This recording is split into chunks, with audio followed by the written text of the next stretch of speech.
Welcome to Business Made Simple. It's the daily video designed to make you money, save you money, or somehow advance your career. When you're running a small business, who should your first hires be? Who should you hire first? Well, there's a little bit of an algorithm there, and the first thing you need to do before you hire anybody is establish your goals. What is it that you are trying to accomplish?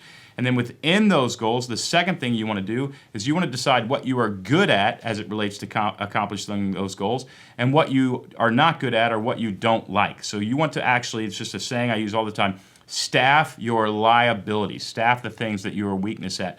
Your weaknesses. I really like vision planning. I like strategy. I like creativity. I like figuring out how to run a team, all those kinds of things. I like knocking down goals. What I don't like is going through contracts and making sure that there's no liabilities in those contracts. I don't like negotiating insurance deals. I don't like the sort of rudimentary tasks that it takes to run a business.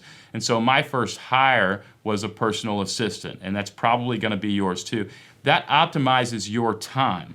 Now, when you can afford a personal assistant, you're kind of going, I can sort of afford one, I sort of can't. You probably actually can, because what I found every time I've hired a personal assistant is they optimize my time, I get more done, the company makes more money. If I'm doing what's in my sweet spot, we are going to make more money.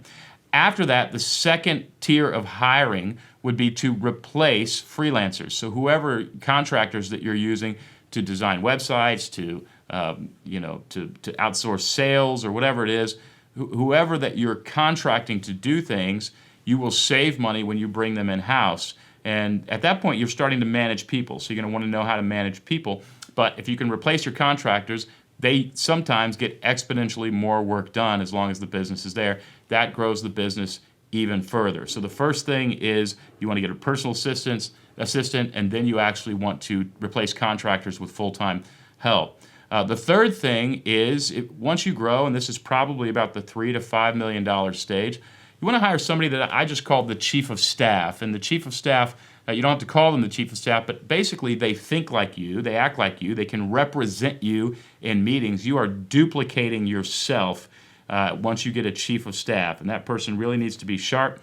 The chief of staff is probably going to get you from about 3 million to maybe 7 million, and then you're going to discover something really quickly. It stops working because you can't duplicate yourself a third time. So you're right back in the position that you were in before you hired the chief of staff. So we need to move the chief of staff.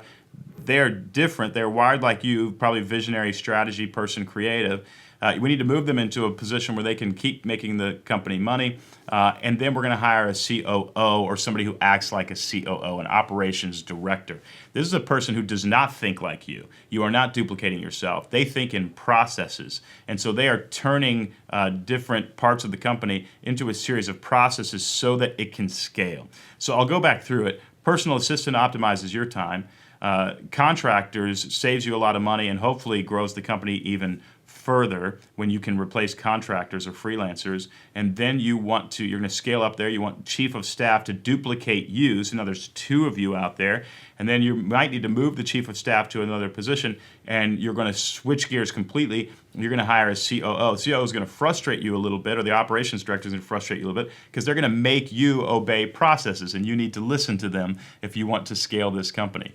Those are the basic first series of hires if you are scaling up a small company. There's a lot of nuance in there, and contextually it might be different for you. But those are the hires that I made, and it worked to get my company from about $250,000 to 10 to 12 million this year, and we're going to keep.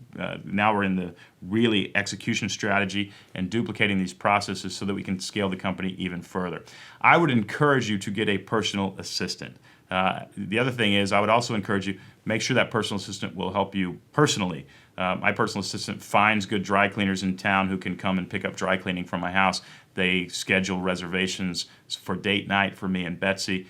I don't do that with any other person on my staff, but my personal assistant is optimizing my time, and my time is split between personal life and career life, and a lot of times really blended. So they've got to go both. They've got to do both ways. They've got to be in both categories. So personal assistant, and then replace your freelancers, and then chief of staff, and then COO. The simple tip: put together your hiring strategy and your hiring plan and slowly grow into that.